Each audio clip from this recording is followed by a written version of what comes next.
اعوذ باللہ من الشیطان الرجیم بسم اللہ الرحمن الرحیم ان علینا للہدی وان لنا للآخرۃ والأولی فانذرتکم نارا تلظی لا يصلاها الا الاشقى الذي كذب وتولى وسيجنبها الأتقى الذي يؤتي ماله يتزكى وما لأحد عنده من نعمة تجزى إلا ابتغاء وجه ربه الأعلى ولسوف يرضى. قال المؤلف والمفسر رحمه الله تعالى وقال الإمام أحمد حدثنا محمد بن جعفر قال حدثني شعبة قال حدثني أبو إسحاق سمعت النعمان بن بشير يخطب ويقول سمعت رسول الله صلى الله عليه وسلم يقول إن أهون أهل النار عذابا يوم القيامة رجل توزع في أخمص قدميه جمرتان يغلي منهما دماغه. رواه البخاري. وقال مسلم حدثنا أبو بكر بن أبي شيبة قال حدثنا أبو أسامة عن الأعمش عن أبي إسحاق عن النعمان بن بشير قال قال رسول الله صلى الله عليه وسلم إن أهون أهل النار عذابا يوم القيامة رجل توزع في أخمص قدميه جمرتان. إن أهون أهل النار عذابا من له نعلان وشراكان من نار يغلي منهما دماغه كما يغلي المرجل ما يرى أن أحدا أشد منه عذابا وإنه لأهونهم عذابا. اب مفسر رحمت اللہ علیہ سورۃ اللیل کی ان آیات مبارکہ پہ اپنی تفسیر بیان فرماتے ہیں. اللہ تبارک و تعالیٰ نے ارشاد فرما دیا کہ ہم پر ہے کہ ہم ہدایت کر دیں لوگوں پر حلال اور حرام واضح کر دیں. یعنی اللہ تبارک و تعالیٰ نے اس مخلوق کو پیدا فرمانے کے بعد اس مخلوق میں خیر اور شر کی طاقتیں رکھنے کے بعد پھر بھی اللہ نے اپنی مخلوق کو ایسے نہیں چھوڑ دیا کہ وہ جہاں مرضی آئے جائیں بھٹک جائیں مر جائیں ہلاک ہو جائیں. اللہ پاک نے پھر ان کے لیے دونوں راستے واضح فرما دیے. اب ایک سوال یہ بھی پیدا ہوتا تھا کہ اگر اللہ چاہتے تو شر کا مادہ ہی نہ رکھتے، یعنی خیر ہی خیر پیدا فرما دیتے کہ کوئی آدمی دنیا میں برائی کر ہی نہ سکتا، اس میں برائی کا مادہ ہی نہیں، تو پھر امتحان اور اختبار نہ ہوتا. وہ تو پھر ایک جبر والی چیز ہوتی کہ زبردستی اللہ نے ایک آدمی سے ایک چیز کرا دی ہے کہ سب کو مسلمان کر دیا، جبرن سب کو مومن پیدا فرما دیا. یا جیسے انبیاء کے بجائے ملائکہ کو اللہ نے معصوم بنایا ہے لیکن اس طرح عصمت کہ وہ گناہ کر ہی نہیں سکتے، یعنی گناہ کرنے کا ان کے اندر مادہ ہی نہیں ہے. اللہ کے ملائکہ جتنے ہیں وہ معصوم ہیں، لا یعصون اللہ ما امرہم ویفعلون ما یؤمرون، کہ وہ اللہ کی نافرمانی کبھی کرتے ہی نہیں اور کام بھی وہی کرتے ہیں جس کا ان کو اللہ حکم دیتے ہیں. حتیٰ کہ ایک دوسری آیت مبارک میں صفات ملائکہ میں اللہ نے ارشاد فرمایا کہ لا یسبقونہ بالقول، یعنی وہ تو صرف قولی طور پر بھی اپنے فرمان خدا بندی پہ سبقت نہیں کرتے کہ جب تک کوئی حکم نہ ملے اللہ کا اس وقت تک وہ بول ہی نہیں سکتے. جیسے فرمایا یوم یقوم الروح والملائکۃ صفا لا یتکلمون الا من اذن له الرحمن وقال صوابا، کہ جب قیامت کے دن میدان حشر کے اندر اللہ کے فرشتے اور جبرائیل صف بستہ کھڑے ہوں گے، بول بھی نہیں سکیں گے جب تک کہ اللہ تبارک و تعالی ان کو اجازت نہ دے. اسی طرح جیسے صحیح احادیث میں بات ثابت ہے کہ حضور پاک کو وحی کی انتظار ہوتی تھی، تو آپ نے ایک دفعہ جبریل علیہ السلام سے فرمایا کہ جبرائیل تم بہت دیر کر دیتے ہو وحی لانے میں، مجھے تمہاری وحی کا اور اللہ کے کلام کا شوق ہوتا ہے. تو حضرت جبرائیل علیہ السلام نے عرض کیا کہ وَأَنَا أَشْفَقُ إِلَيْكَ يَا رسول اللہ، صلی اللہ علیہ وسلم، حضور مجھے آپ کی زیارت کا آپ سے زیادہ شوق ہوتا ہے کہ مجھے آپ کی زیارت نصیب ہوگی، آپ کی صحبت نصیب ہوگی، آپ سے کلام نصیب ہوگی، لیکن ہم اللہ کے حکم کے بغیر ہل ہی نہیں سکتے۔ تو جب تک اللہ حکم ہی نہ دے تو ہم وحی کیسے لا سکتے؟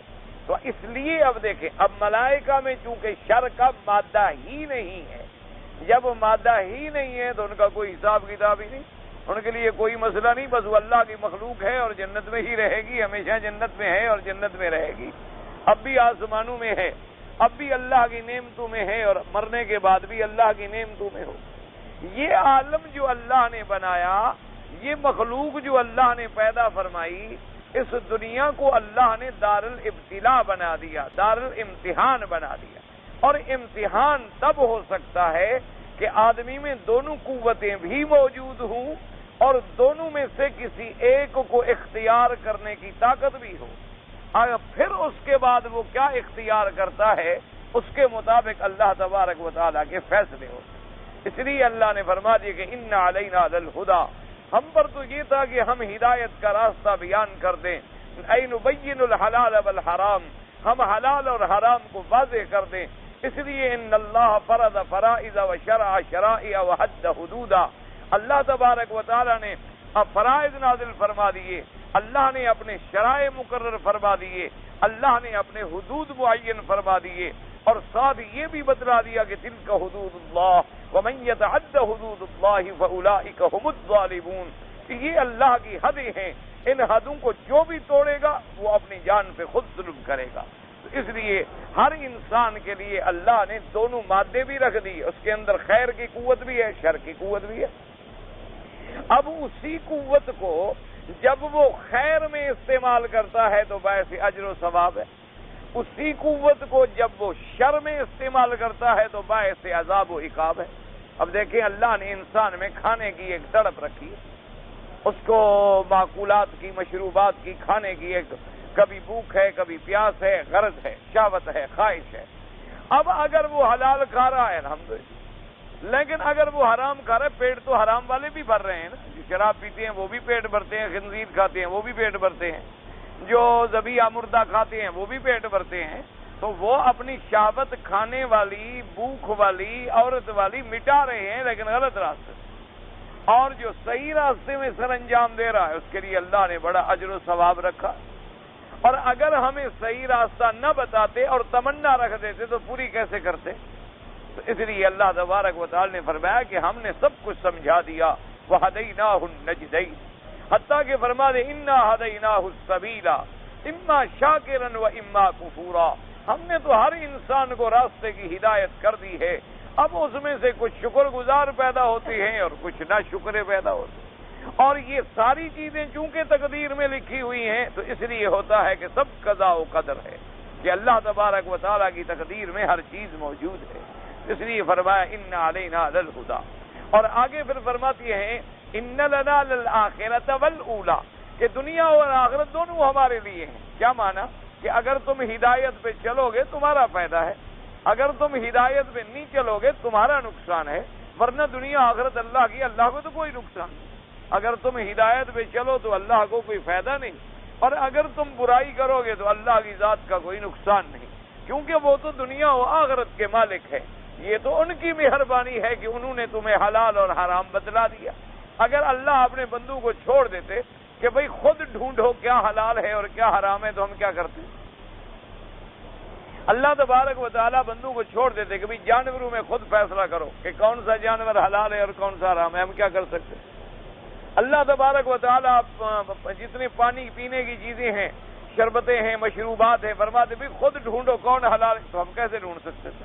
تو اللہ نے انبیاء بھیجے، اللہ نے کتابیں بھیجی، اللہ تبارک و تعالیٰ نے انبیاء علیہم الصلوات والتسلیم کے ذریعے حلال اور حرام کو واضح کر دیا، حق اور باطل کو واضح کر دیا، صدق اور کذب کو واضح کر دیا، عقائد حقہ اور عقائد باطلہ کو واضح کر دیا، اور اس کے بعد فرمایا فَأَنذَرْتُكُمْ نَارًا تَلَظَّىٰ، اور یہ بھی نہیں کہ ہم تمہیں جہنم سے نہ ڈرائیں، ہم نے تمہیں ڈرایا ہے اس آگ سے جو آگ بھڑکنے والی ہے، اس آگ سے بھی ہم نے تم کو ڈرا دیا ہے، اس جہنم سے بھی ہم نے تم کو ڈرا دیا ہے، اور جہنم کی تمام کیفیات بھی تمہیں بتلا دی ہیں، اور پھر جب جہنم اتنی شدید ہے اس سے بچنے کا راستہ بھی تم کو بتلا دیا ہے، اور اس میں گرنے کی صفتیں بھی تم کو بتلا دی ہیں کہ تاکہ تم راستہ ہدایت کا اختیار کرو اور برائی سے بچو۔ اس لیے فرماتی ہیں کہ امام احمد رحمۃ اللہ علیہ نے ایک حدیث مبارک نقل فرمائی ہے کہ حضرت نعمان ابن بشیر رضی اللہ تعالی عنہ صحابی ہیں میرے آقا حضرت محمد الرسول اللہ کے صلی اللہ علیہ وعلا آلہ واصحابہ وسلم تسلیما کثیرا کثیرا، اللہ کے کروڑوں صلاۃ و سلام ہوں آپ کی ذات مبارک پر۔ وہ ایک دن خطبہ دے رہے تھے تو خطبے کے اندر فرمایا یقول سمعت رسول اللہ صلی اللہ علیہ وسلم، انہوں نے کہا کہ میں نے حضور پاک سے سنا ہے کہ قیامت والے دن اہون العذاب یوم القیامہ، قیامت والے دن جو کم سے کم عذاب والا آدمی ہے اس کے پاؤں کے نیچے فی اخمص قدمیہ، اخمص کہتی ہیں پاؤں کے نیچے کا جو تلوا ہوتا ہے اس کو کہا جاتا ہے اخمص، اس کے نیچے جمرتان آگ کے جہنم کے دو شعلے رکھے جائیں گے، یغلی منہا دماغہ، اس کا دماغ جو ہے بھیجا اوپر پگھل رہا ہوگا اس جہنم کی آگ سے، یعنی گویا یہ تو کم سے کم عذاب ہے، احون یہ تو وہ عذاب ہے جو کم سے کم ہے اور زیادہ کیا ہوگا۔ اسی طریقے سے ایک دوسری سند سے بھی امام احمد رحمۃ اللہ علیہ نے روایت نقل فرمائی ہے کہ حضرت النعمان ابن بشیر انہ کان یخطب ویقول سمعت رسول اللہ صلی اللہ علیہ وسلم، حضرت النعمان ابن بشیر نے فرمایا کہ میں نے حضور پاک سے سنا ہے کہ ان احون اہل النار عذابا، کہ قیامت والے دن جو کم سے کم عذاب والا آدمی ہوگا من لہو نعلان و شراکان من نار، کہ جس کے دونوں جوتے اور جوتے کے اوپر جو تسمے باندھے جاتے ہیں وہ جہنم کے ہوں گے، اور ان کے پہنے کا نتیجہ کیا ہوگا کہ یغلی منہا دماغ، اس کے دماغ کا بھیجا جو ہے وہ ابل رہا ہوگا اس گرمی سے، یعنی جو پاؤں سے پہنچے گی اس کے دماغ تک۔ اور فرماتی ہیں کہ کما یغلی المرجل، کہ جیسے تم دیکھتے ہو کہ کبھی دیگچے کو آگ پہ چڑھا دو تو دیگچے میں پانی کھولتا ہے، اسی طرح اس کا دماغ جو ہے وہ جہنم کی اس آگ سے ابل رہا ہوگا۔ اور فرماتی ہیں کہ ان احدن اشد منہ عذابا ما یرا ان احدن اشد منہ عذابا وانہ لاحونہم عذابا، یعنی جس کو یہ ہوگا وہ یہ سمجھے گا کہ بھئی مجھ سے زیادہ سخت عذاب کسی کو نہیں ہو رہا ہوگا، کیونکہ اس سے بڑا، حالانکہ فرمایا کہ یہ تو سب سے کم درجے کا عذاب ہوگا اور عذاب تو اس سے بھی بڑے بڑے ہوں۔ اس لیے ہمیشہ حضور نے فرمایا کہ عذاب جہنم سے پناہ مانگا کرو، عذاب جہنم سے اور فتنہ قبر سے اور فتنہ محشر سے پناہ مانگا کرو، کیونکہ اللہ تبارک و تعالیٰ کی ذات جو ہے، اللہ کی صفات ہیں، جہاں اس کی صفات جمال ہیں وہاں اس کی صفات جلال ہیں۔ وہ چاہیں تو ہمیں ایک چھوٹی سی غلطی میں پکڑ لیں اور چاہیں تو ہماری بڑی بڑی غلطیاں بھی معاف فرما دیں، ورنہ اسی لیے حدیث پاک میں آتا ہے، حضور نے فرمایا کہ مجھے دکھایا گیا کہ ایک عورت کو جہنم کا عذاب ہو رہا ہے، اور اس وجہ سے ہو رہا ہے کہ اس نے ایک بلی کو پالا تھا، اس بلی کو باندھ کے رسی سے گھر میں رکھ دیا، نہ تو خود اس کو کھلایا پلایا اور نہ اس کو رسی نکالی کے باہر جا کے خود کھا پی لے، پر میں اس بلی کی وجہ سے اللہ نے اس کو عذاب جہنم میں مبتلا کر دیا کہ تم اگر میری ایک جانور مخلوق پر رحم نہیں کرو گی تو میں تم پر بھی رحم نہیں کروں گا۔ اس لیے حدیث مبارک میں آتا ہے کہ من رحم رحم، کہ جو آدمی زمین پہ رحم کرتا ہے اللہ آسمان سے اس پر رحم فرماتے۔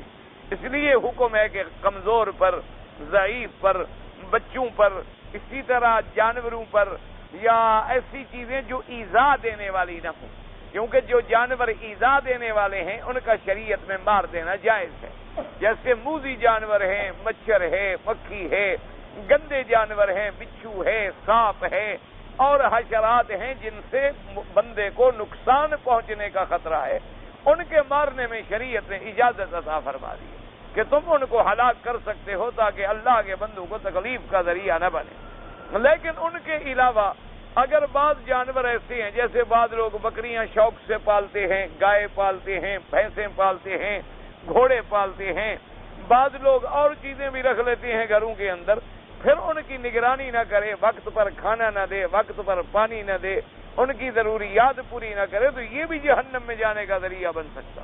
اچھا اب اسی سے اندازہ کرو تو جو اپنے نوکروں کا خیال نہ کرے، جو نوکر بندے ہیں، ایک آدمی تو بلی کا خیال نہ کرے تو پکڑا جائے، کتے کا خیال نہ کرے تو پکڑا جائے، اور اللہ نے تیرے ماتحت کچھ ملازم رکھے ہیں، نوکر رکھے ہیں جو تیرے ماتحت کر دیے ہیں، تو آدمی ان کے لیے ایک عذاب بن کے بیٹھا ہوا ہے، ان کو وقت پر تنخواہ نہیں دے رہا، ان کو وقت سے زیادہ کام لے رہا ہے، ان کو گالی اور گلوچ کے ساتھ بولتا ہے، ان کے ساتھ سختی کے ساتھ پیش آتا ہے، اور ان کے دین کے معاملے میں بھی نگرانی نہیں کرتا، ان کے حلال اور حرام کا بھی خیال نہیں کرتا، تو قیامت میں اسی وجہ سے عذاب ہو جائے۔ اسی لیے حدیث مبارک میں آتا ہے، حضور نے فرمایا کہ قیامت میں ایسا بھی ہوگا کہ بعض آدمی جو ہیں وہ اپنی بیوی کی وجہ سے جہنم میں چلے جائیں۔ صحابہ نے پوچھا حضور بیوی کی وجہ سے کہ؟ فرمایا جب بیوی بے دین ہو اور دین کے لیے بات ہی نہ کرے، باقی تو تم ساری باتیں بیوی کو سمجھا سکتے ہو، بچوں کو پڑھانے کی بات بھی کر سکتے ہو، گھر کی صفائی کی بات بھی کر سکتے ہو، تم اپنے کپڑوں کے استری کرنے کی بات بھی کر سکتے ہو، اپنے بوٹ پالش تک بھی چیک کر سکتے ہو، وقت ٹائم پر کھانے کے لیے بھی لڑ سکتے ہو، صرف اللہ کی نماز اور روزہ اور دین اتنی غیر ضروری چیز ہے کہ اس کے بارے میں تم نے کبھی پوچھا ہی نہیں، اللہ کے دین کے احکام کا تم نے کبھی خیال بھی نہیں کیا۔ تو فرمایا کبھی ایسے بھی ہوگا کہ آدمی خود تو بڑا اچھا ہوگا لیکن بیوی کی وجہ سے جہنم میں گر جائے گا، اور فرمایا کبھی آدمی تو بہت اچھا ہوگا لیکن اپنے بچوں کی وجہ سے جہنم میں جائے گا، اور فرمایا کبھی آدمی خود تو بڑا اچھا ہوگا لیکن اپنے دوستوں کی وجہ سے جہنم میں جائے گا، کہ تم نمازی ہو دوست بے نماز ہیں، تم روزے والے ہو اور دوست بے روزے والے ہیں، تم مسلمان ہو حلال پیتے ہو اور یاری ان لوگوں سے ہے جو نشہ کھاتے ہیں، جو چرس پیتے ہیں، جو شرابیں پیتے ہیں، جو حرام کھاتے ہیں، کہ ابھی میں جی کیا کروں، میری تو دوستی ہے، ہمیں تو جی یار کی یاری سے کام ہے، ہمیں یار کے افعال سے کیا کام ہے۔ یہ ہمارے لوگوں میں ایک بڑا محاورہ ہے کہ جی ہمیں تو یار سے یاری دیکھنی ہوتی ہے، ہمیں یار کے اعمال سے کیا غرض ہے۔ تو یہ باتیں شریعت کے خلاف ہیں، یہ باتیں اسلام کے خلاف ہیں۔ یاری کا معنی یہ ہے کہ تم اس کو بھی جہنم سے بچاؤ، ما یحب لنفسک یحب لاخیک، جو تم اپنے لیے محبوب رکھتے ہو کہ مجھے جہنم کی آگ نہ لگے۔ اب دیکھو نا جی، اگر دنیا میں تمہارا کسی سے ادنا سا بھی تعلق ہو اور ایک آگ کی چنگاری اڑتی ہوئی اس کے کپڑے پر آ پڑے تو تم فوراً شور مچا دو گے، او بھائی آگ ہے، جلدی کرو جلدی کرو۔ وہ غافل ہوگا، جا کے آگ کو جھٹکو گے، حتیٰ کہ اگر ضرورت پڑے پانی اوپر ڈال دو گے، اوکے کیا ہو خدا کے بندے تم جل رہے تھے، میں نے تمہیں جلانے سے بچایا ہے۔ اللہ نے فرمایا دنیا کی آگ کی چنگاری سے بچا رہے ہو اور جہنم سے نہیں بچا رہے ہو۔ تمہارے سامنے جو وہ نماز نہیں پڑھتا، تمہارے سامنے وہ برائی کرتا ہے، تمہارے سامنے وہ غیبت کرتا ہے، تمہارے سامنے وہ جھوٹ بولتا ہے، تمہارے سامنے وہ اللہ اور اللہ کے رسول کے بارے میں غلط کلمات کہتا ہے، تمہارے سامنے وہ اللہ کے قرآن کی عزت نہیں کرتا، تو تمہارے دوست ہونے کا کیا مطلب؟ اس لیے ایک حدیث مبارک میں آتا ہے کہ ایک انسان ہے بڑا صالح، ایک حدیث مبارک میں آیا کہ بڑا صالح، بڑا عابد اور بڑا زاہد جس نے 80 سال عبادت میں زندگی گزاری اور ایک لمحے کے لیے بھی کبھی اللہ کے ذکر سے غافل نہیں ہوا، جب موت کا وقت آیا تو اللہ نے فرمایا کہ اس کو عذاب میں ڈال۔ ملائکہ نے عرض کیا مولا کریم یہ تو آپ کا بڑا فرما بردار بندہ ہے۔ اللہ نے فرمایا خود تو بڑا فرما بردار ہے لیکن اس کی بستی میں جب گناہ ہوتے تھے تو ایک دن بھی اس کے ماتھے پہ بل نہیں پڑا، اس نے امر بالمعروف نہیں کیا، اس نے نہی عن المنکر نہیں کیا، خود اگر نیک ہو گیا تو کیا ہو گیا؟ اس کی ذمہ داری تھی کہ اگر اس کی بستی کے اندر، اور اسی طرح ایک حدیث مبارک میں ہے کہ اگر تمہارے محلے میں، اگر تمہاری بستی میں، اگر تمہارے گھر میں، اگر تمہارے علاقے میں کوئی گناہ ہو رہا ہے اور حضور نے فرمایا تمہارے اندر طاقت ہے کہ اس کو روک سکتے ہو اور پھر تم نے نہیں روکا، یوشک ان یعمہم اللہ بعقاب، فرمایا قریب ہے اور میں ڈرتا ہوں کہ اللہ ان سب بستی والوں پر عذاب ڈال دے اور وہ آدمی بھی عذاب میں چلا جائے گا جس نے منع نہیں کیا۔ اسی طرح ایک حدیث مبارک میں آیا کہ ایک آدمی ہے، اس کے ساتھی بڑے گناہ گار ہیں، اس کے ساتھی جو ہیں بڑے فاسق فاجر ہیں، لیکن ان میں رہتے ہوئے وہ خود نماز بھی پڑھتا ہے، روزہ بھی رکھتا ہے اور انہیں بھی امر بالمعروف کرتا ہے، انہیں بھی نہی عن المنکر کہ یہ برا کام ہے یار، یہ کام نہ کرو، یہ گناہ ہے، عذاب کا کام ہے، روکتا رہتا ہے۔ تو اللہ تبارک و تعالی نے فرمایا کہ باوجود ان کے اندر رہنے کے اللہ ان میں سے اس کو شمار نہیں کرے، ان کو شمار نہیں کرے۔ اسی طرح حدیث مبارک میں ہے کہ اگر تیرے دوست ہیں وہ شرابی ہیں، مثلا وہ شراب پیتے ہیں اپنے گھر میں، تم ان کے ساتھ نہیں شریک ہوتے ہو، لیکن ہیں تمہارے دوست، تو اللہ نے حدیث میں آتا ہے خدا حکم دیں گے فرشتے کو، اس کو بھی ان کے ساتھ لکھ دو۔ فرشتے کہیں گے مولا انہوں نے تو کبھی شراب نہیں پیا، فرمائیں گے انہوں نے نہیں پیا، اس کے دوست پیتے تھے، ان کو اس نے منع بھی تو کبھی نہیں کیا۔ تو گویا ان کے اس فعل بد پر یہ راضی تھا۔ تو کسی گناہ پہ راضی ہونا جو ہے اللہ معاف فرمائے، کفر پہ راضی ہونا جو ہے کفر ہے، اسی طرح گناہ پہ راضی ہونا جو ہے بہت بڑا گناہ ہے۔ تو فرمایا قیامت والے دن وہ تو یہ سمجھے گا کہ مجھے سخت عذاب ہو رہا ہے، ما یری احد اشد عذابا منہ یوم القیامہ وانہ لاحونہم عذابا۔ حضور نے فرمایا وہ تو یہ سمجھے گا کہ یہ شدید ترین عذاب ہے قیامت کا، حالانکہ وہ سب سے کم درجے کا عذاب ہوگا۔ کہ کیا ہوگا کہ اس کے فی اخمص قدمیہ جمرتان، اس کے پاؤں کے نیچے تلوے کے اندر جہنم کے دو شعلے رکھے جائیں گے، یغلی منہا دماغو، اس کا دماغ جو ہے وہ ایسے ابل رہا ہوگا جہنم کے اس عذاب سے۔ اعاذنا اللہ منہا، اللہ تبارک و تعالی ہمیں آپ کو اور ہر مسلمان کو جہنم کے عذاب سے بچائیں۔ اسی طرح امام مسلم رحمۃ اللہ علیہ نے بھی، یعنی امام بخاری رحمۃ اللہ علیہ نے بھی یہی حدیث مبارک ذکر فرمائی ہے، اور اسی طرح امام مسلم رحمۃ اللہ علیہ نے بھی یہ حدیث مبارک ذکر فرمائی ہے، اور ان کے درمیان بڑا بسیط فرق ہے الفاظ میں، کیونکہ کبھی تو یہ ہوتا ہے نا کہ روایت جو ہوتی ہے، روایت کے دو طریقے ہیں ہمیشہ محدثین رحمہم اللہ تعالی علیہم اجمعین کے نزدیک، کبھی تو روایت باللفظ ہوگی یا روایت بالمعنی ہو، ہمیشہ یہ قاعدہ۔ روایت باللفظ میں تو اتنی احتیاط ہوتی ہے کہ آدمی بعین ہی وہی الفاظ نقل کرے جو فرمائے ہیں محمد الرسول اللہ صلی اللہ علیہ وعلا آلہ واصحابہ وسلم تسلیما کثیرا۔ اور روایت بالمعنی میں یہ ہوتا ہے کہ جو حضور نے فرمایا مفہوم تقریباً وہی ہے، یعنی حضور نے کسی چیز سے منع فرمایا ہے، کسی چیز کا حکم فرمایا ہے، کسی چیز کا امر فرمایا ہے، کسی چیز سے نہی فرمائی ہے، کسی چیز پہ آپ نے اظہار کراہت فرمایا ہے، تو مفہوم وہی ہے، لیکن الفاظ میں تھوڑا سا فرق بھی آ گیا، یعنی الفاظ اس صحابی کے اپنے ہیں، لیکن مفہوم بیان کر رہا ہے جو حضور پاک صلی اللہ علیہ وعلا آلہ واصحابہ وسلم تسلیما کثیرا نے ارشاد فرمایا۔ تو اسی لیے یہ قاعدہ ہوتا ہے کہ کبھی روایات میں بظاہر الفاظ کے اندر تفاوت اور تعارض معلوم ہوتا ہے، حالانکہ حقیقتاً وہ تعارض نہیں ہوتا، کہ دونوں کا مفہوم ایک ہے، دونوں کا معنی ایک ہے، دونوں کا مقصود ایک ہے۔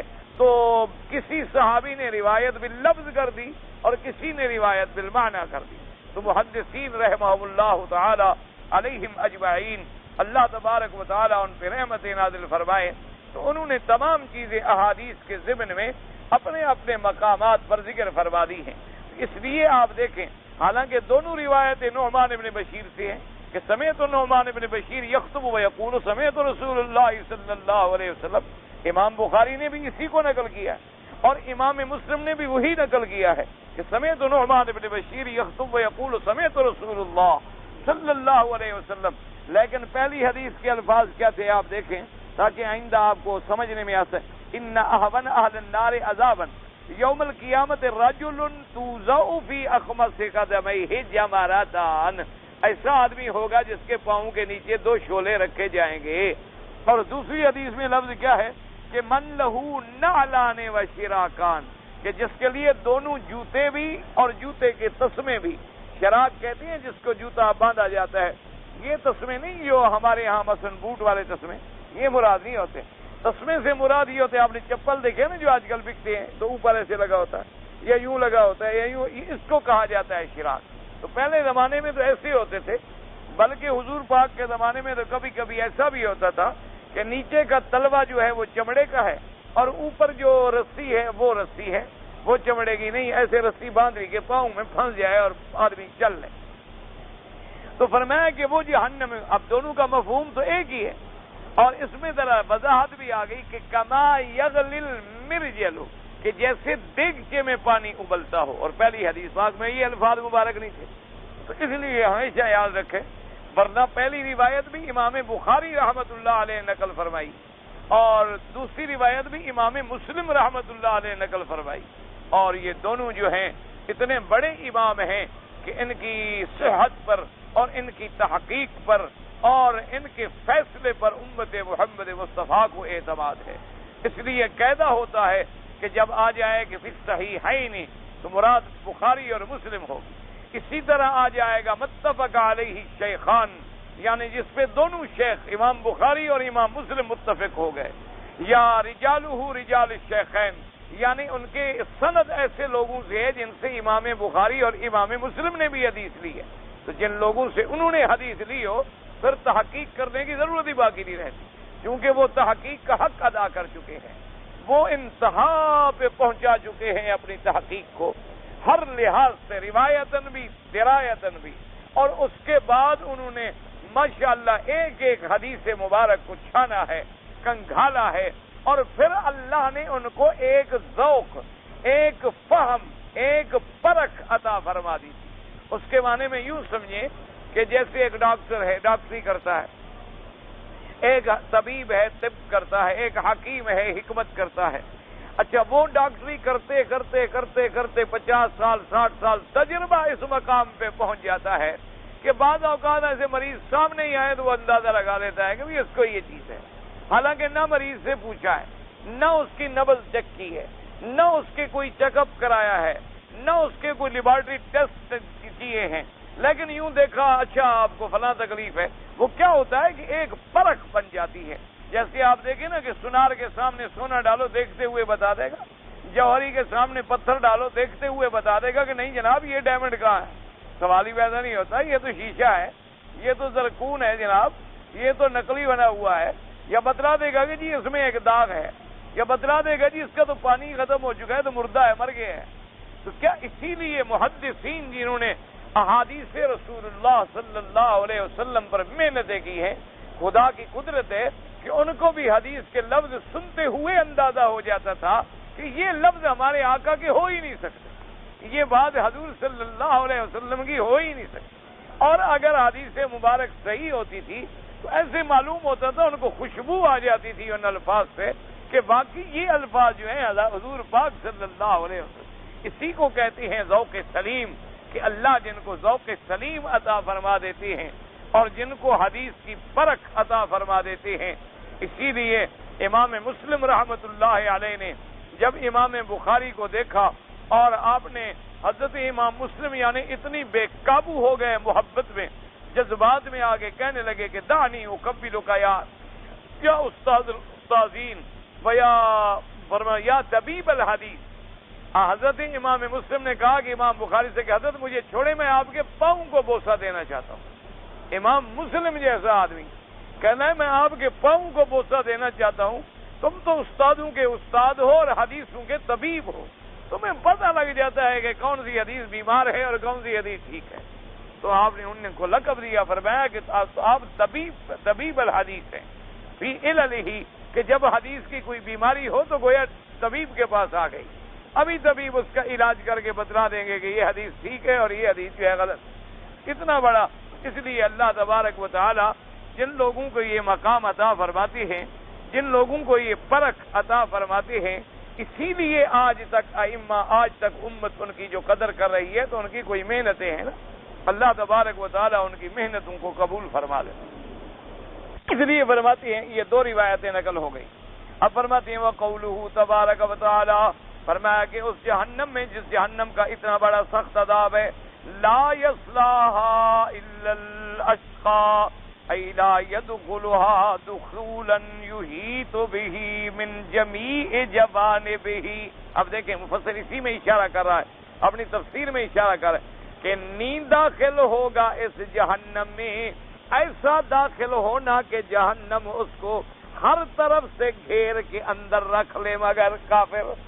اشارہ کر دیا کہ بھئی وہ مومن اگر کبھی داخل بھی ہوا الحمدللہ، کہ اگر مسلمان کبھی داخل بھی ہوا تو بعض بطور سزا کہ اپنے گناہوں کی تھوڑی بہت سزا بھگت لے اور جب اللہ چاہیں گے اس کو نکال دیں.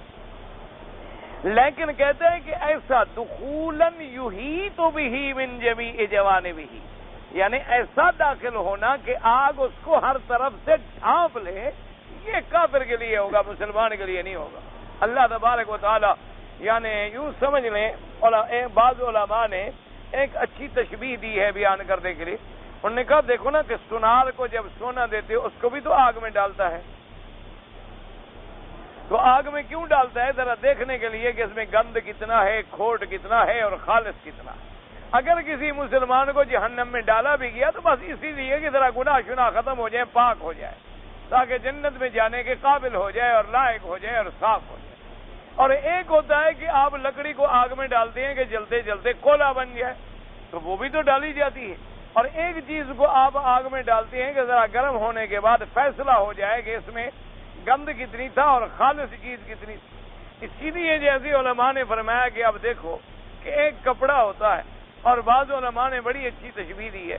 انہوں نے کہا خدا کے بندے دیکھو، تم کپڑا پہنتے ہو، تمہارے کپڑے کو پیشاب کا قطرہ لگ گیا، تمہارے کپڑے کو گندگی لگ گئی، تمہارے کپڑے میلے ہو گئے، تم وہ کپڑے علیحدہ پھینکتے ہو دور، کہتے ہیں چھوڑ چھوڑ چھوڑ، بچے اگر ہاتھ لگائیں کہتے ہاتھ نہ لگانا، گندے کپڑے ہیں، گندے ہیں، گندے گندے، ان کو ہاتھ مت لگانا، خیال کرنا، دور پھینک دیتے، پھر علیحدہ اس کی گٹھڑی باندھ کے اور دور پھینکتے ہو کہیں مجھے بو بھی نہ آئے، اور پھر دھوبی کو دیتے ہو، دھوبی لے جاتا ہے، اس کو جناب آگ پہ چڑھاتا ہے، پانی میں کھولتے ہوئے گرم پانیوں میں ڈالتا ہے، اس کے اندر پھر پاؤڈر ڈال کے صفائیاں کر رہا ہے، اور کبھی دیہات ہو تو اس کپڑے کو لے کے پھٹے پہ مار رہا ہے، زور لگ جائے، اتنی سزا دیتے ہو، اور میرے گناہ کرو میں تمہیں کچھ نہ کہوں۔ تمہارے کپڑے کو معمولی سی گندگی لگ گئی، تمہارے کپڑے کو پیشاب کا کبھی تم اس کو پھینکتے ہو، کبھی دور کرتے ہو، کبھی دھوبیوں کو دیتے ہو، کبھی آگ کے گرم پانی میں ڈلواتے، اور پھر بھی ٹھیک نہیں ہوتے تو کلوریکس کا اوپر تیزاب پھینکواتے ہو، پھر بھی ٹھیک نہیں ہوتا تو پھر پھٹے پہ اسے مرواتے ہو۔ پر میں ایک کپڑے کو پاک کرنے کے لیے تم کتنی محنت کر رہے ہو، اگر تم سے گناہ ہو جائے تو میں نے بھی تو بندے کو پاک کرنا ہے، اس لیے اس کے لیے بھی اگر عذاب ہوگا تو اس کو پاک کرنے کے لیے ہوگا۔ اسی لیے حدیث پاک میں آتا ہے کہ اگر مسلمان گناہگار کو جہنم میں ڈالا گیا تو حدیث میں لفظ ہیں کہ جب وہ پاک ہو جائے گا، جب وہ صاف ہو جائے گا، اذا نقوا وطہروا، جب وہ پاک کر لیا جائے گا تو اس کو جہنم سے نکالا جائے گا، اور پھر اللہ اس کو جنت کے نہروں میں حکم دیں گے کہ غسل کرو۔ جنت کے نہروں میں جب غسل کرے گا تو سب نشان مٹ گئے، اور 14ویں کی چاند کی طرح چہرہ روشن ہو گیا، اور جناب اللہ فرمائیں گے اب عزت کے ساتھ جنت میں جائے، کوئی یہ نہ دیکھے کہ جہنم کا عذاب بھگت کے آ رہا۔ تو اللہ تبارک و تعالیٰ تو اتنے کریم ہیں اپنے بندوں پر، اس لیے حدیث پاک میں بھی آیا، اس لیے مفسر نے فرمایا کہ اے لا یدخلھا دخولا یحیط بہ، ایسا دخول نہیں ہوگا اس کا کہ اس کو ہر طرف سے آگ ہمیشہ کے لیے ڈھانپ لینا۔ ثم فسر قبصرہ فقال، اللہ پاک نے فرمایا کہ اشقا وہ بدبخت ہے کون؟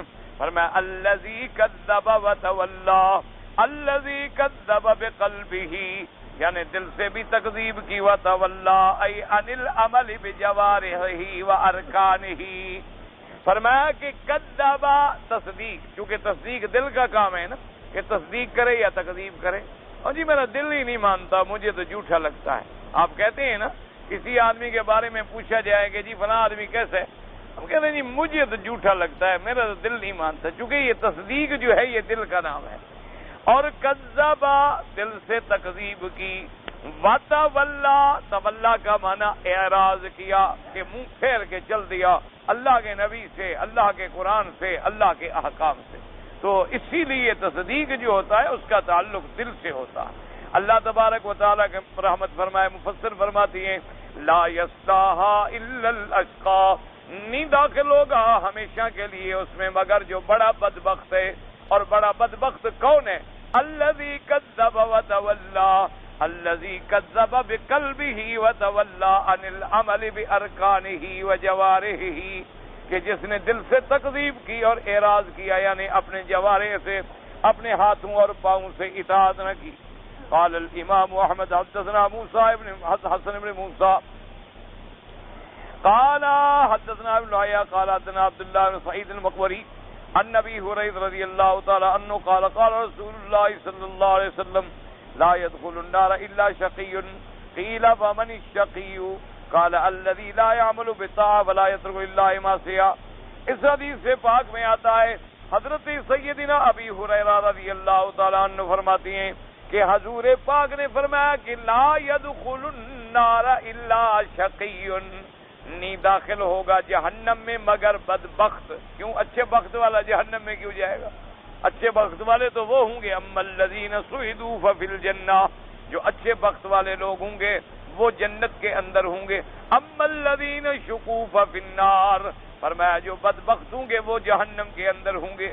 میرے آقا نے فرمایا لا يدخل النار الا شقی، کہ جہنم میں داخل نہیں ہوگا مگر بدبخت۔ صحابہ نے پوچھا ومن الشقی یا رسول اللہ صلی اللہ علیہ وسلم، کہ شقی کس کو کہتی ہیں؟ حضور نے فرمایا لا يعمل بطاعت للہ، کہ جو اللہ کی اطاعت میں عمل نہ کرے، ولا يترك معصیۃ للہ، اور جتنی نافرمانی ہے اس کو نہ چھوڑے، کہ جب دیکھو نافرمانی، جب دیکھو نافرمانی، جب دیکھو نافرمانی۔ قرآن کا بھی منکر ہے، انبیاء کا بھی منکر ہے، رسولوں کا بھی منکر ہے، آخرت کا بھی منکر ہے، اسلام کا بھی منکر ہے، اعمال صالحہ کا بھی منکر ہے۔ تو فرمایا یہ شقی ہوتا ہے اور یہ بدبخت ہوتا ہے۔ اسی لیے آیا نا کہ شقی یا سعید، اما الذین شقوا ففی النار لهم فیہا زفیر وشہیق، اور اسی طرح سے اما الذین سعدوا ففی الجنہ، کہ جو لوگ بخت والے ہوں گے، جن کے حظ اور نصیب میں اللہ نے اپنی رحمت سے، اللہ نے اپنے فضل سے، اپنے کرم سے فیصلہ فرما دیا ہوگا، وہ اصحاب جنت ہوں گے۔ اللہ تبارک و تعالی سے دعا کریں کہ اللہ ہمیں سعداء میں بنائے اور اشقیاء میں نہ بنائے۔ اللہ تبارک و تعالی ہمیں دنیا میں بھی سعداء کی صحبت نصیب کرے، دنیا میں بھی سعداء کا تعلق نصیب کرے، اور آخرت میں بھی اللہ تبارک و تعالی ہمیں ان کے ساتھ اٹھائے۔ اس لیے فرماتے ہیں وقال الامام احمد رحمہ اللہ تعالی حدثنا یونس شریح قال حدثنا فلان ہلال بن علی عن عطاء بن یسار عن ابی ہریرہ رضی اللہ تعالی عنہ قال قال رسول اللہ صلی اللہ علیہ وسلم کل امتی تدخل الجنت یوم القیامت الا من ابا۔ اس حدیث مبارک میں حضرت امام احمد رحمۃ اللہ علیہ نے سند سے روایت کی ہے حضرت ابی ہریرہ سے رضی اللہ تعالیٰ عنہ سے۔ حضرت ابی ہریرہ فرماتے ہیں حضور پاک نے فرمایا کل امتی تدخل الجنت یوم القیامت الا من ابا، قیامت والے دن میری امت جو ہے وہ جنت میں داخل ہوگی مگر وہ جس نے انکار کیا، جس نے انکار۔ قالوا ومن یابا یا رسول اللہ، صحابہ نے پوچھا کہ حضور کون ہے جو انکار کرے، اس سے کیا مراد ہے؟ آپ نے فرمایا قال من اطاعنی دخل الجنت ومن عصانی فقد ابا، رواہ البخاری عن محمد بن سنان عن فلیح به۔ حضور پاک نے فرمایا من اطاعنی دخل الجنت ومن عصانی فقد ابا، جس شخص نے میری اطاعت کی تحقیق وہ جنت میں داخل ہوگا، اور جس نے میری نافرمانی کی وہ ان لوگوں میں آیا جو ابا والے ہیں، یعنی وہ جہنم میں جائے گا۔ اس لیے حضور پاک صلی اللہ علیہ وعلی آلہ واصحابہ وسلم نے فرما دیا کہ جو شخص حضور کی اطاعت کرے گا، حضور کے فرامین پہ عمل کرے گا، حضور کے احکام پہ چلے گا، حضور نے جو درس دیا ہے عقائد کا، عبادات کا، معاملات کا، یہ نہیں ہوتا کہ ایک چیز میں اطاعت کرے اور ایک میں مخالفت کرتا رہے۔ ایک چیز میں ہاں، ایک ہے انسان ہے، کمزور ہے، ضعیف ہے، اپنی طرف سے وہ بیچارہ نہیں چاہتا کہ میں نافرمان بنوں، لیکن کبھی کبھی گناہ ہو گیا، غلطی ہو گئی، نافرمانی ہو گئی، تو اس کا بھی انسان کو اللہ نے علاج بتلا دیا کہ توبہ کرو۔ اگر گناہ ہو جائے، اگر غلطی ہو جائے، بڑے سے بڑا کبائر میں بھی مبتلا ہو جائے، فرمایا توبہ کرو، التائب من الذنب کمن لا ذنب لہ، فرمایا جب توبہ والا توبہ کر لیتا ہے گناہ سے تو گویا اس کا گناہ رہا ہی نہیں، گویا اس کا گناہ ہمیشہ کے لیے اللہ نے مٹا دیا اور ختم کر دیا۔ اسی طرح اگر حقوق العباد ہے تو ادا کرے، اللہ کے حقوق ہیں تو توبہ کرے، اور جتنی ادا کرنے کی توفیق ہے وہ ادا کرتا رہے۔ اس لیے فرمایا کہ جس نے بھی میری اطاعت کی، کیونکہ اب مسلمان جو ہے، مومن جو ہے، الحمدللہ ہمارے یہاں مشکل یہ ہو گئی ہے کہ ہم سارے لوگ اکثر جو ہے نا ہمارے بھائی وہ قانونی مسلمان ہیں۔ قانونی مسلمان کا مطلب ہوتا ہے کہ پاسپورٹ میں بھی مسلم لکھا ہوا ہے اور ان کے رجسٹریشن کارڈ پر بھی مسلم لکھا ہوا ہے۔ ان سے کوئی پوچھے بھی تم کون ہو تو کہہ دیتے ہیں مسلمان ہے۔ اچھا بھی تم کیسے مسلمان ہو؟ نے کہا ختنہ بھی کرایا ہوا ہے، کلمہ بھی پڑھتے ہیں، اور کیا چاہیے؟ یہ دو چیزیں تھوڑی ہیں۔ بس اسلام ہمارا پکا ہو گیا کہ ایک ہم زبان سے کلمہ پڑھاتے ہیں، دوسرا ختنہ کراتے ہیں۔ انہوں نے یہی سمجھ رکھا ہے کہ بھئی اسلام اسی کا نام ہے. اس سے زیادہ اگر کبھی وہ نماز پڑھ لیں تو اللہ پہ احسان جتلاتے ہیں اور باقاعدہ فوٹو لگتے ہیں کہ آج فلاں صاحب نے نماز پڑھی. اگر عمرہ کر لیں سبحان اللہ پھر تو سمجھے وہ اللہ سے مل گئے, آسمان پہ پہنچ گئے. اور اگر حج نصیب ہو جائے تو کیا کہنے ہیں, پھر تو جناب خود خضر بن گئے. یہ جو ہے نا یہ سب سے بڑی ہمارے یہاں غلطی ہے, کیونکہ معاشرہ جو ایسا بن گیا ہے اب لاکھوں آدمی کلمہ پڑھنے والے ہیں اور نمازی 10 ہیں. اللہ کی آبادی 10,000 ہے, مسجدیں 10 بنی ہوئی ہیں, نماز پڑھنے میں 100 آدمی بھی نہیں آتے. اور محلے کی آبادی کے بچے جو ہیں مثلا 2,000 بچہ کالج میں جاتا ہے, ان سے قرآن سنو تو 10 بچوں کو بھی نہیں آتا. ان سے نماز پوچھو 10 بچوں کو بھی نہیں آتی. تو ہم لوگوں نے یہ سمجھ لیا ہے کہ اسلام قانونی جو ہے نا وہ کافی ہے. وہ اس کا نام پاسپورٹ میں لکھا ہوا یہودی بس یہودی ہے, اس کا نام لکھا ہوا عیسائی عیسائی ہے, ہمارا لکھا مسلمان ہے. بس جب ہم نے پاسپورٹ میں لکھ دیا مسلمان تو بس ٹھیک ہے, مسلمان ہو گئے, ختم ہو گئی بات. آئیڈینٹی کارڈ میں جی ہم نے باقاعدہ لکھوایا ہوا ہے کہ ہم مسلمان ہیں. اور اعمال ہم ایسے کرتے ہیں کہ شیطان شرما جائے. کافر تو کافر کیا شرما جائے, شیطان بھی شرما جائے. میرے خیال میں شیطان بھاگ جاتا ہوگا, کہتا ہوگا اللہ میاں یہ تیرے بندے اتنی آگے نکل گئے ہیں کہ مجھے پڑھانے والے ہیں, اب ان کو کوئی ضرورت نہیں رہی میرے وظیفے سے دینے کی, میرے ان کو بہکانے کی ضرورت نہیں رہی. اب تو یہ میرے بھی کان کترنے والے ہیں, مجھے بھی بہکا لیں گے. انا للہ و انا الیہ راجعون. اس لیے ہمیشہ یاد رکھو ایمان دل میں تصدیق ہو, زبان پر اقرار ہو اور پورے بدن سے اس کا اظہار ہو. یوں سمجھ, یعنی دل میں بھی اگر ایمان نہیں تب بھی مسلمان, دل میں ہے زبان پہ کلمہ نہیں لایا تب بھی مسلمان, دل میں بھی ہے زبان پہ بھی لے آیا ہے لیکن بدن سے ظاہر نہیں ہو رہا, نہ نماز ہے, نہ روزہ ہے, نہ حج ہے, نہ زکوٰۃ ہے, نہ ادائے فرائض ہے, نہ حلال اور حرام کی تمیز ہے, وہ یا سمجھو پھر بھی ایمان.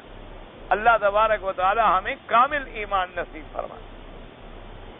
فرماتے ہیں وقولہ تبارک و تعالی وسیجنبها الاتقى ای وسیزحزح عن النار التقی النقی الاتقى ثم فسره بقوله الذي يؤتي ماله يتزكى ای يصرف ماله في طاعة ربه ليزكى نفسه وماله وما وهبه الله من دین ودنیا. اللہ نے فرمایا, اب یہ تو پہلا تھا نا کہ ان لوگوں کا اشقا کا بیان تھا کہ آگ میں کون جائے گا, اشقا کون تھا, الذی کذب وتولی. اب اس کے مقابلے پہ آئے, چونکہ سنت اللہ ہے, جہاں جہنمیوں کا ذکر آئے گا پھر جنتیوں کا ذکر بھی آئے گا, جہاں اشقیاء کا ذکر آئے گا سعداء کا ذکر بھی آئے گا, جہاں اہل نار کا ذکر آئے گا اہل جنت کا ذکر بھی آئے گا, جہاں مومن کا ذکر آئے گا کافر کا ذکر بھی آئے گا, تاکہ بات سمجھ آئے. فرمایا وَسَيُجَنَّبُهَا الْأَتْقَى أَيْ وَسَيُزَحْزِحُ عَنِ النَّارِ, اور آگ جہنم سے دور ہوگا کون, التقی النقی الاتقى, وہ جو ڈرنے والا, اپنے بدن کو گناہوں اور نافرمانی سے صاف کرنے والا, اللہ کا زیادہ ڈر اپنے دل میں رکھنے والا. کیوں, جب دل میں ڈر آ گیا تو گناہ کا تو سوال ہی بن گیا. اصل چیز یہی ہے نا کہ اللہ کا خوف دل میں پیدا ہو جائے. لوگ استاد کیوں بناتے ہیں, پیر کیوں بناتے ہیں, اصل پیر بنانے کا مقصد یہی ہوتا ہے کہ آدمی مرشد لے, پیر بنائے, بیعت کرے, تعلق رکھے. کیا مانا, تاکہ وہ اللہ کا خوف اس کے دل میں جاگزیں کر دے, اس کی بیماریوں کا علاج کرے, اس کی ہدایت کا اس کو سبب بتلائے, راستے بتلائے اور اس کو دین حق پہ چلائے اور اللہ سے ڈرنے والا بنا دے. جب دل میں اللہ کا ڈر آ جائے گناہ کا سوال ہی بس. ایک آدمی جب اللہ سے ڈر رہا ہے تو کفر کرے گا, اللہ سے ڈر رہا ہے شرک کرے گا, اللہ سے ڈر رہا ہے چوری کرے گا, اللہ سے ڈر رہا ہے زنا کرے گا تب, جب ڈرے گا نہیں. جب ڈرے گا تو سوال ہی پیدا نہیں ہوتا. اس لیے فرمایا سب سے بڑا ان اکرمکم عند اللہ اتقاکم, اللہ کے ہاں تمہارے عزت والا کون ہے, جو سب سے زیادہ ڈرنے والا, سب سے زیادہ اللہ سے ڈرنے والا ہے, اس کی اللہ کے ہاں زیادہ عزت. کیوں, جو جتنی زیادہ ڈرے گا اتنی چھوٹے چھوٹے کام سے بھی بچے گا. جیسے کہ میں نے پہلے بھی شاید کبھی عرض کیا تھا، حضرت حاجی امداد اللہ صاحب رحمۃ اللہ علیہ، ان کے بارے میں کتابوں میں لکھا ہے کہ پرانے زمانے کا واقعہ ہے. اس وقت لوگ جو ہے اونٹوں پہ سفر کرتے تھے مدینہ منورہ کا. کاریں، موٹریں اور بسیں اور ٹرک یہ چیزیں تو تھی نہیں، اونٹوں پہ سفر ہوتا تھا. تو آپ نے ایک اونٹ کرائے پر کیا اور بدو سے بات کر لی کہ بھئی یہ میرا سامان ہے اور میں نے مدینہ پاک جانا ہے، کتنا کرایہ ہوگا؟ اس نے کہا حضرت اتنی کرایہ ہوگا. طے ہو گئی بات، وقت مقرر ہو گیا. ان کے ایک دوست سے ملنے والے تھے، وہ حضرت کی خدمت میں آئے، ایک لفافہ لے کر ایک خط تھا، اور کہا کہ حضرت آپ چونکہ مدینہ منورہ جا رہے ہیں تو اگر مہربانی ہوگی کہ میرا خط جو ہے فلاں آدمی کو مدینہ شریف میں دے دیں. تو آپ نے فرمایا کہ بھی بالکل ٹھیک ہے، مجھے کوئی اعتراض نہیں، میں آپ کا خط پہنچا دوں گا انشاءاللہ، لیکن ایک منٹ ٹھہر جاؤ، وہ بدو آ جائے. تو اس نے کہا حضرت میرے خط کا بدو سے کیا تعلق ہے؟ خط آپ نے لے جانا ہے. فرمایا جب میں نے اس کو سامان دکھایا ہے تو اس سامان میں تمہارا خط شامل نہیں تھا. تو اب یہ خط کا جو وزن بڑھ رہا ہے تو قیامت میں اس کا جواب کون دے گا اللہ کو؟ ہم تو بہادری یہ سمجھتے ہیں نا کہ 20 کلو کی اجازت ہے، 50 کلو چڑھا دو. ہم سمجھتے ہیں یہ بڑا کام کا آدمی ہے جی، 20 کلو لے جانا تھا، 50 کلو کندھے پر، 10-10 کلو ہاتھ میں، باقاعدہ ماشاءاللہ کارٹون بن کے 200 کلو جی سامان نکال. یہ نہیں ہے کہ قیامت میں حقوق العباد ہے. ہم اپنی عزت یہ سمجھتے ہیں کہ ہم گئے اور انہوں نے کہا کہ حضرت اچھا آپ کا سامان کہاں ہے؟ ٹھیک ہے جی وکیل صاحب کا سامان ہے، ٹیگ لگاؤ اور ڈال دو. اس کے باپ کا جہاز ہے جو کہہ رہا ہے، وہ مالک ہے جو، وہ تو نوکر ہے، وہ تو ایک ملازم ہے، کاؤنٹر پہ کھڑا ہے، اس کی ڈیوٹی. اگر کہہ رہا ہے خیانت کر رہا ہے اور تم جانتے ہو کہ اس کو چھوڑ دینے کا کوئی اختیار نہیں. اس نے اپنے محکمے سے بددیانتی کی، اپنے کمپنی سے بددیانتی کی، اس نے اپنے حقوق میں خیانت کی، اپنی نوکری میں خیانت کی، اور تم اس کو بہادری سمجھ رہے ہو کہ جناب میں اتنی سامان لے کے نکل گیا. لیکن یہ پتہ تو قیامت میں لگے گا جب ایک بولے گا ہمیں حساب دینا ہوگا. آج تو ہم نکل گئے. بڑے بڑے ماشاءاللہ عقل والے کہتے ہیں جی ہم تو جناب 1 ریال ڈالتے ہیں اور فون کر لیتے ہیں 50 ریال کا. وہ اللہ کے بندے، تم میں بندہ نہ دیکھے، انسان نہ دیکھے، مشین نہ دیکھے، خدا بھی دیکھ رہا ہے کہ نہیں دیکھ رہا؟ اس کے ہاں کوئی حساب کتاب ہوگا کہ نہیں ہوگا؟ اگر وہ حساب کیا ہے کہ فَمَن يَعْمَلْ مِثْقَالَ ذَرَّةٍ خَيْرًا يَرَهُ وَمَن يَعْمَلْ مِثْقَالَ ذَرَّةٍ شَرًّا يَرَهُ. اگر اچھا کام ذرے کے برابر ہے تو حساب ہوگا، اگر ذرے کے برابر برائی ہے تو اس کا بھی حساب ہو. اب جناب جیسے آپ جاتے ہیں، مثال کے طور پر آپ کے پاس ایک چیز ہے، آپ کا وہ حق بنتا تھا 10 روپے کا، آپ نے 10.25 لے لیے ہیں، تو یہ 1.25 جو آپ نے لیا ہے یہ آپ کے لیے ظلم ہے، آپ کے لیے حرام ہے، آپ نے دھوکہ دیا ہے. اللہ تبارک و تعالیٰ اس لیے فرماتی ہے کہ جنت میں وہ جائے گا اور جہنم سے وہ آدمی دور ہو جائے گا جو تقی ہو، نقی ہو اور اتقا ہو. تینوں لفظ جمع کر دیے مفسر نے کہ جو تقی ڈرنے والا، نقی صاف ستھرا، اتقا بہت زیادہ اللہ کا ڈر دل میں بسانے والا، اللہ اس کو جہنم سے دور کر دیں گے. اس لیے ایسی چھوٹی، حتیٰ کہ آپ دیکھیں کہ جب کافروں کے خلاف، انگریزوں کے خلاف ہمارے علماء نے، ہمارے اکابر نے ترک موالات کی ایک تحریک چلائی تھی کہ بھی انگریزوں کے معاملات سے بائیکاٹ کرو، کہ ہم انگریزوں کو نہیں مانتے. اب انہوں نے جناب گاڑی پہ تو سفر کرنا ہوتا تھا، اور ٹرین اور گاڑیاں اور سارا کچھ یہ تو انگریزوں کا تھا.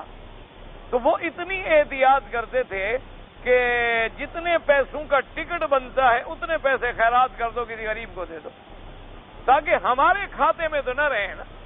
اور ٹکٹ نہیں لیا، ٹکٹ نہیں لیتے بھی، ہم نے تو ان کو ماننا نہیں ہے، لیکن اتنا جو نقصان کر رہے ہیں تو کسی نہ کسی طرح ادا ہو جائے.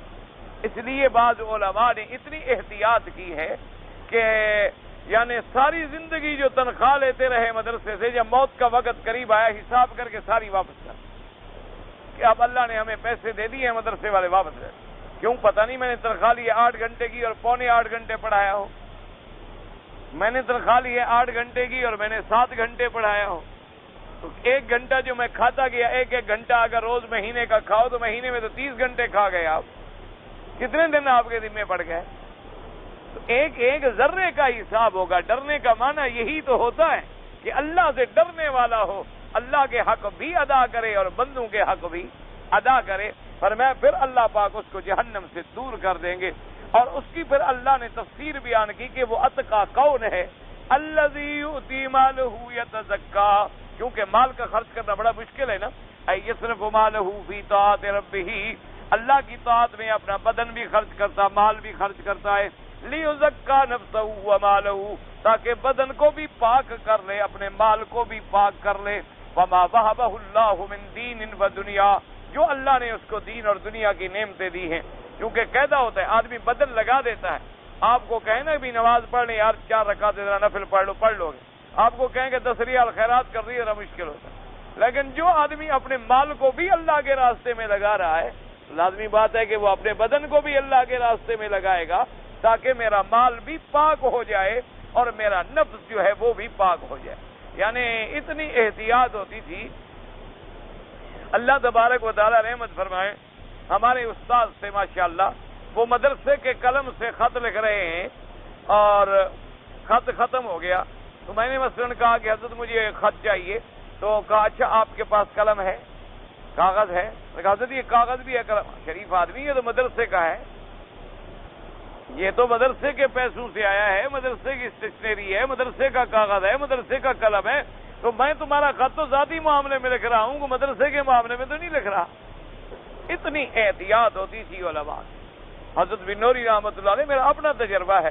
میں جب بھی کبھی کراچی آتا تو چھوٹا تھا, تو حضرت سخت ناراض ہوتے اگر میں ان کے پاس قیام نہ کرتا.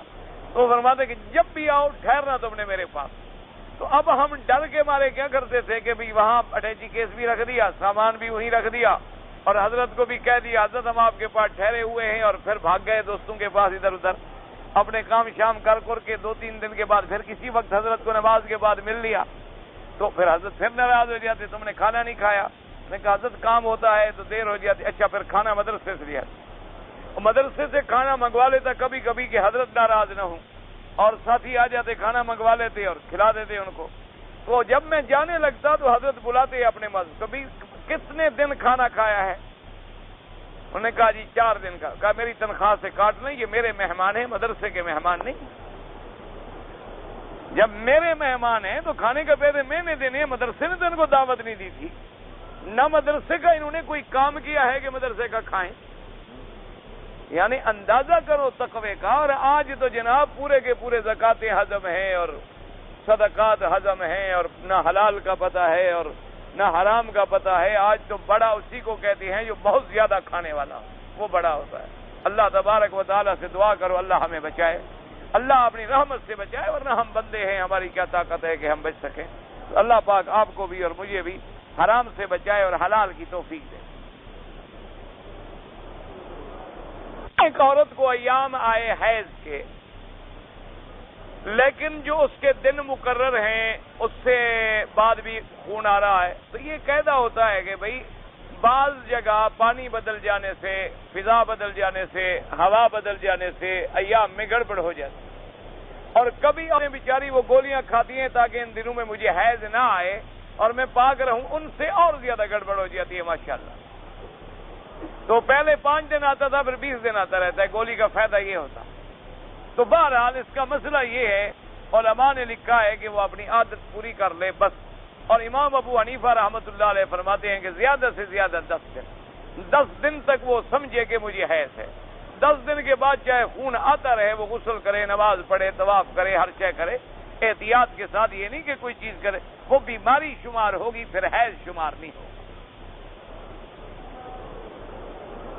کہتے جی ہمارے ملک میں تو سید بہت زیادہ ہیں, اور یہاں مکہ مکرمہ اور مدینہ منورہ میں تم جانتے ہو کہ یہاں نہیں ہیں, یہاں بھی بہت زیادہ ہے ماشاءاللہ. مدینہ منورہ میں بھی سید ہیں, مکہ مکرمہ میں بھی سید ہیں, لیکن ہمارے یہاں چونکہ بھیک مانگتے ہیں, پیر بنتے ہیں, نظر زیادہ آتے ہیں. یہاں اللہ سے مانگنے والے ہیں, تمہیں نظر کیوں آئیں؟ نہ کبھی تمہارے پاس وہ بھیک مانگنے آئیں گے, نہ تم سے کوئی بوہل لینے آئیں گے, نہ نظر نیاز, نہ چڑھاوے پہ آئیں گے. اس لیے تمہیں نظر نہیں آتے. ورنہ الحمدللہ یہاں بہت سید ہیں, مدینہ منورہ میں بہت سید ہیں.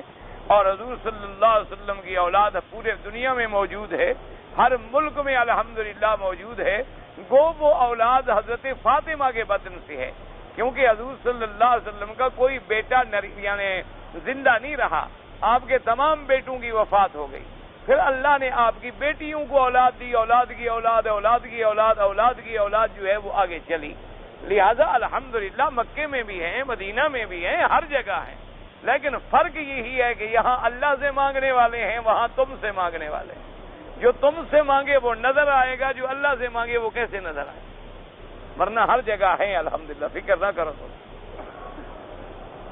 اگر کوئی آدمی اپنے پاس تصویر رکھتا ہے کوئی ایسی بات نہیں، حضور پاک نے تو ہمیشہ انگلیوں پہ پڑھا ہے، یہ بات یاد رکھیں، سبحان اللہ سبحان اللہ سبحان اللہ سبحان اللہ سبحان اللہ الحمدللہ الحمدللہ اللہ اکبر اللہ اکبر انگلیوں پہ پڑھا ہے، تاکہ ایک ایک پور ایک ایک جوڑ قیامت میں گواہی۔ اور بعض لوگوں نے سمجھا ہے کہ جیسے ہم مثلا گاڑی پہ چڑھ کے نماز پہ آ جائیں، یا جیسے ہم نے سپیکر رکھ لیا اور آواز تاکہ لوگوں کی نماز ٹھیک ہو جائے، اس لیے کہ بھی اس کے ذریعے اگر ہمیں ذکر یاد آ جاتا ہے ہم کچھ نہ کچھ پڑھ لیتے ہیں، تو انہوں نے کہا کوئی ایسی بات نہیں۔ بعض صحابہ رضوان اللہ علیہ مجمعین سے یہ آتا ہے کہ ان کے پاس ایک ضعیف حدیث ہے کہ گٹھلیاں تھیں، بعض میں آتا ہے دھاگا تھا، اس پہ انہوں نے گرہ لگا دی تھی، ایسی باتیں بھی ملتی ہیں۔ بہرحال افضل اعلیٰ اولا یہ ہے کہ آدمی انگلیوں پہ پڑھے اور بغیر حساب کے پڑھتا رہے، اللہ تبارک و تعالیٰ اس کو زیادہ سے زیادہ اجر عطا فرمائیں۔ اور اگر کوئی لوگ رکھتے ہیں تصویر تو کوئی ایسی لڑائی جھگڑے والی بات نہیں ہے، بہر صورت سنت وہی ہے کہ انگلیوں پہ پڑھیں۔ بچوں کو پیدا کرنے سے روکنا حرام ہے یا حلال؟ قرآن کہتا ہے لا تقتلوا اولادکم، حرام ہے، سیدھی بات ہے۔ ایسے بھی لوگ ہیں جو بچے بند نہیں کرتے، ان کے بچوں کی تعداد 12-13 ہو جاتے، تمہیں کیا تکلیف ہے؟ جس اللہ نے ان کو پیدا کیا ہے رزق وہ دے گا، تم دو گے۔ اگر ایک بچہ ایک منہ لے کے آتا ہے تو 2 ہاتھ نہیں لے کے آتا، تو جب 13 آدمی نوکری کریں گے وہ کتنا فائدہ پہنچائیں گے؟ جب تمہارا ایک ہوگا تو ایک کمائے گا، اس کے 13 ہوں گے انشاءاللہ تو 13 کمائیں گے، تم تو کوئی ذمہ دار نہیں ہو رزق کے۔ اللہ نے اسی لیے تو فرما دیا کہ لا تقتلوا اولادکم خشیۃ املاق، لوگوں کو بھوک کی وجہ سے قتل نہ کرو، نحن نرزقہم وایاکم، ہم ان کو رزق دیتے ہیں، تم تو رزق نہیں دیتے ہو۔ اس لیے یہ تو حضور کے دشمن ہیں۔ حضور نے فرمایا کہ انی مکاثر بکم الامم، فرمایا میں قیامت میں فخر کروں گا کہ میری امت زیادہ ہو، اس لیے فرمایا ایسی عورتوں سے شادی کرو جو زیادہ اولاد پیدا کرتی ہے۔ یہ بالکل اسلام کے خلاف ہے، شریعت کے خلاف ہے۔ آپ کافروں کی باتوں میں اور ایسے دنیا کی باتوں میں آتی ہے، تو قرآن کا مسئلہ ہے کہ لا تقتلوا اولادکم، اگر مسلمان ہو تو قرآن کے بعد کوئی بات رہ گئی بات؟ اگر اللہ تبارک آج تک تم ان کافروں پہ تو لعنت بھیجتے ہو جو بچیوں کو زندہ درگور کر دیتے تھے، اور تم پیٹ میں ہی مار رہے ہو، پیدا ہونے سے پہلے ہی ان کو مارے، ان میں اور تم میں کیا فرق ہے پھر؟ اللہ تبارک و تعالی ہر مسلمان کو بچائے، اللہ تبارک و تعالی ایسے عذاب ڈال دے۔ ان اللہ هو الرزاق ذو القوۃ المتین، کہتا ہے جی ہم عمرے پہ آئے ہوئے ہیں، ہم مکے میں رہتے ہوئے ہم تنعیم سے عمرہ کریں یا طواف زیادہ کریں؟ بھئی طواف زیادہ کریں، کیونکہ طواف جو ہے اس عمرے سے افضل ہے۔ ایک وہ عمرہ ہے جو تم اپنے وطن سے کر کے آئے ہو، وہ تو بہت بڑا ثواب ہے، وہ تو گویا چھوٹا حج ہے، اور ایک عمرہ ہے مکے میں رہتے ہوئے کوئی چلا جائے جرانہ یا چلا جائے تنعیم، اس سے طواف افضل ہے۔ تم کثرت سے طواف کیا کرو، طواف میں زیادہ ثواب ہے، اور ویسے بھی کامن سینس ہے کہ جتنی دیر تم عمرے کے لیے کعبے سے باہر نکلو گے، باہر نکلنے سے اندر رہنا زیادہ بہتر ہے، اتنی دیر جو ہے تم طواف کے اندر صرف کرو، اللہ کی عبادت کے اندر صرف کرو۔ حالت احرام میں عورت کے لیے چہرہ نہیں چھپانا چاہیے، یعنی چہرہ کھلا رکھے، لیکن اگر مرد آ جائیں تو پھر اس کو کپڑا ڈالنا ہوگا تاکہ پردہ بھی قائم رہے۔ اگر مرد نہ ہوں، مثلا اکیلی موٹر میں بیٹھی ہے، خیمے میں بیٹھی ہے، گھر میں بیٹھی ہے اور کوئی آدمی نہیں ہے قریب میں، تو چہرے پہ کپڑا نہیں رکھے۔ اور بعض علماء نے کہا اس کا ایک طریقہ یہ بھی ہوتا ہے کہ ایسے انداز میں لٹکا لیا جائے کہ چہرے کو نہ لگے، لیکن بہتر یہی ہے کہ لوگ نہ ہوں کپڑا ہٹا لے، لوگ آئیں پردہ ڈال لے۔ جیسے بی بی عائشہ فرماتی ہیں کہ جب ہم عمرے پہ آتے تھے، حج پہ آتے تھے، جب آدمی قریب آ جاتے سدلنا علی وجوہنا، ہم پردہ ڈال لیتے تھے اپنے چہروں پر، اور جب لوگ دور ہو جاتے رفعنا عن وجوہنا، ہم چہرے سے پردہ ہٹا لیتے۔ لاٹری کا ٹکٹ اور انعامی بانڈز جو ہیں وہ بالکل خالص حرام ہیں، جوا ہے۔ جوا اسی کا نام تو ہوتا ہے نا کہ میں نے 10 ریال کا پتہ پھینکا اور 1000 مل گیا، یہی تو جوا ہے۔ اور جوا کیا ہوتا ہے کہ ایک آدمی کو 10 پہ لاکھ مل گئے اور 1000 آدمی کا گھر برباد ہو گیا۔ لاٹری والوں کا تو گھر پورا ہو گیا نا۔ لاٹری والوں کا کیا بگڑا گیا؟ 10 روپے کی ٹکٹ ہے، انہوں نے مثلا 1 لاکھ ٹکٹ بیچی تو کتنے پیسے آ گئے؟ 10 لاکھ۔ انعام دیا انہوں نے 4 آدمیوں کو 2-2 لاکھ کا، 8 لاکھ، 2 لاکھ بچ گئے، ان کو گھاٹا ہوا۔ 20,000 50,000 کاغذوں پہ خرچ کیا ہوگا، 1.5 لاکھ پھر 3 مہینے میں کما لیا۔ اور کون سا ایسا کام ہے جس میں وہ 3 لاکھ کما کر بیٹھ جائیں؟ بات تو 30 40 لاکھ کما لیتے ہیں۔ یہ خالص جوا ہے، خالص حرام ہے۔ جب نماز پڑھ رہے ہوتے ہیں امام کے پیچھے تو ہمیں خاموش رہنا چاہیے یا پڑھنا چاہیے؟ امام ابو حنیفہ رحمۃ اللہ علیہ کے نزدیک خاموش رہنا چاہیے۔ وہ فرماتے ہیں امام ہوتا ہی اسی کے لیے ہے کہ اس کا پڑھنا جو ہے وہ ہمارا پڑھنا ہے، اور بادشاہ کے دربار میں کوئی عرضی پیش کی جائے تو ہمیشہ ایک ہی درخواست پیش کرے گا، باقی خاموش کھڑے رہیں۔ اور باقی ائمہ فرماتے ہیں کہ نہیں، اگر تم قرآن نہیں سن رہے ہو یعنی دور ہو پھر تم پڑھ لو، اگر امام پڑھ رہا ہے اور تم سن رہے ہو تو نہ پڑھو۔ تو بہرحال یہ بھی ایک ایسا مسئلہ ہے جس پر تمام ائمہ کے نزدیک احادیث موجود ہیں، جو جیسے پڑھ رہا ہے اللہ سب پہ رحمتیں فرمائے۔ کسی کا ہم الحمدللہ نہ انکار کرتے ہیں نہ کسی کو برا کہتے ہیں، بلکہ ہمارا ایمان ہے اللہ کسی کو محروم نہیں کرے گا جماعت سے۔ اصل مشکل میں وہ ہے جو بیچارہ باہر کھڑا رہتا ہے، نماز پڑھتا ہی نہیں ہے۔ ہمیں چاہیے کہ ہم سب مل کر اس کو اندر لانے کی کوشش کریں۔ جو پڑھ رہے ہیں اللہ ان کی قبول فرمائے۔ میاں بیوی میں جھگڑا ہو گیا، میاں بیوی نے کسی چیز پہ تکرار کیا اور خاوند ناراض ہو گیا، بیوی نے اپنی غلطی مان لی اور معافی مانگی، لیکن شوہر معاف نہیں کرتا تو بے وقوف ہے، اپنا گھر برباد کر بیٹھے گا، بچوں کو تباہ کرے گا اور کیا کرے گا۔ اللہ پاک حکم دیتی ہیں والقاظمین الغیظ والعافین عن الناس، کہ مسلمان تو ہوتا وہ ہے جو غصے کو پی جائے اور معاف کر دے۔ تو تم اپنی بیوی کو ہی معاف نہیں کرتے تو لوگوں کو کیسے معاف کرو گے؟ یعنی جس کو اللہ نے تیرے گھر کی زینت بنایا ہے، تیرے بچوں کی ماں بنایا ہے، تم اس کو بخشنے کے لیے تیار نہیں، تو اگر اللہ تمہیں طاقت ہے تم تو لوگوں کو زندہ کھا جاؤ۔ اتنا بڑا ظالم آدمی بھی ہوتا ہے جو بیوی کو معاف نہ کرے، اپنے بچوں کو معاف نہ کرے، اپنی اولاد کو معاف نہ کرے، ہمیں کیا معاف کرے گا؟ اس لیے فوراً معاف کر دینا چاہیے۔ معاف کر فصلح خیر، حضور نے فرمایا دونوں کی مصالحت جو ہے اسی میں خیر ہے، اسی کے اندر بہتری ہے۔ اور 3 دن سے زیادہ جھگڑا رکھو گے تو تم گناہ گار ہو، بیوی پر تو کوئی گناہ نہیں، وہ تو تمہیں منا رہی ہے کہ بھی میری غلطی ہو گئی مجھے معاف کر دو۔